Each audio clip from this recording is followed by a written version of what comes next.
The notion that petrified wood from Petrified Forest National Park is cursed is a captivating blend of folklore, human psychology, and the park's own efforts to protect its treasures.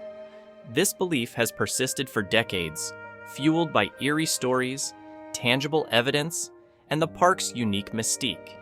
At the heart of the legend is the park's rule: taking petrified wood is illegal.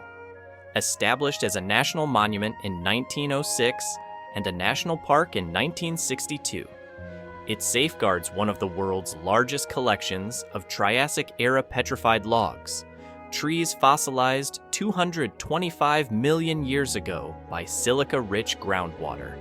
Yet, temptation runs high. The wood's vibrant reds, purples, and blues, caused by minerals like iron and manganese, make it a coveted souvenir. Despite signs, patrols, and fines up to $325, some visitors pocket pieces only to later regret it.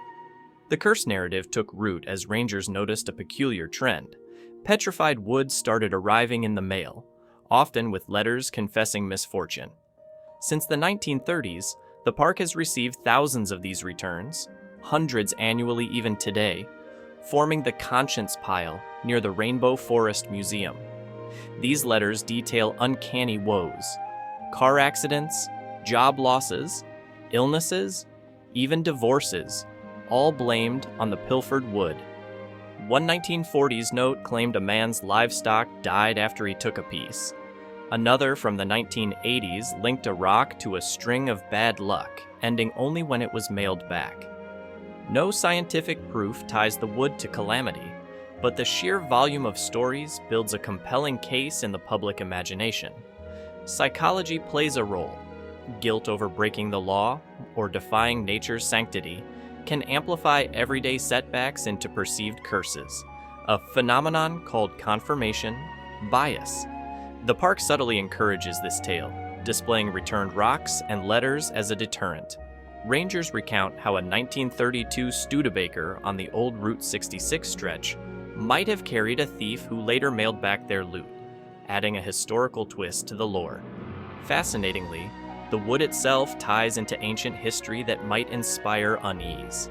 These logs, some 200 feet long, hail from a time when phytosaurs and early dinosaurs roamed, a prehistoric graveyard frozen in stone. The Black Forest's carbon-darkened fossils, or the agate house, built 700 years ago from petrified chunks, evoke a sense of timelessness that could feel otherworldly, even haunted. Culturally, the curse echoes broader superstitions about disturbing sacred sites. Native Pueblo and petroglyphs dotting the park, like those at Newspaper Rock, hint at a human presence that revered this land. Taking its relics might feel like inviting retribution from unseen forces. Hollywood's 1939 The Petrified Forest film, though not shot there, cemented the area's eerie reputation in pop culture. Ultimately, the curse thrives on storytelling and mystery. Whether it's real or a self-fulfilling prophecy, the returned rocks, some mailed from across the globe, prove its grip. A single fact stands out: no other natural site boasts such a documented, ongoing ritual of remorse. That alone makes Petrified Forest's cursed wood a phenomenon unlike any on Earth.